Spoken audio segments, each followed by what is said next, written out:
Bonjour, je m'appelle Philippe Leborgne, je suis cofondateur de la société Runblind qui a été créée il y a à peu près 1 an. On est 3 cofondateurs, 2 qui sont issus du laboratoire CEMAP de l'École Polytechnique, qui est un laboratoire de mathématiques appliquées, et moi-même qui suis un entrepreneur dans le domaine de l'édition du logiciel et de sociétés à impact.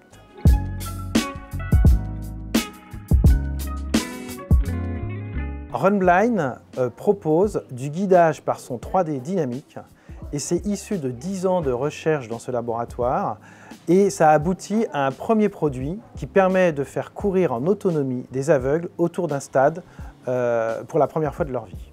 Après plusieurs mois de réflexion, on s'est aperçu d'une chose, c'est que d'un point de vue technique et d'un point de vue éthique, ça nous passionnait, sauf qu'il n'y avait aucun marché.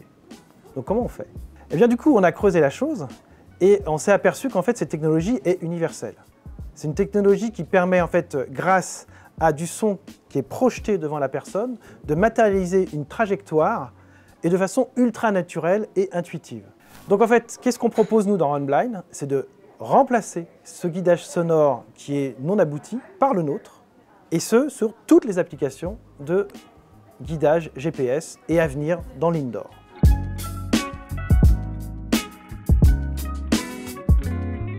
Quand on a eu le concours, on était très content parce qu'on savait qu'on avait besoin d'expertise dans le domaine juridique, social, comptabilité et même structuration de l'entreprise. Ça, on était sûr, vu qu'on était 3, on n'avait évidemment pas l'équipe qui était nécessaire. Et on sait que Récit nous a été proposé, notamment présenté d'ailleurs, par quelqu'un qui est issu de l'écosystème Polytechnique, puisqu'en fait, on a suivi tout le parcours d'incubation de Polytechnique avec un certain nombre de coachs, le juridique, la comptabilité, l'expertise comptable et la partie sociale, surtout la partie sociale, sans compter la partie accompagnement de financement, est indispensable pour une société qui est innovante.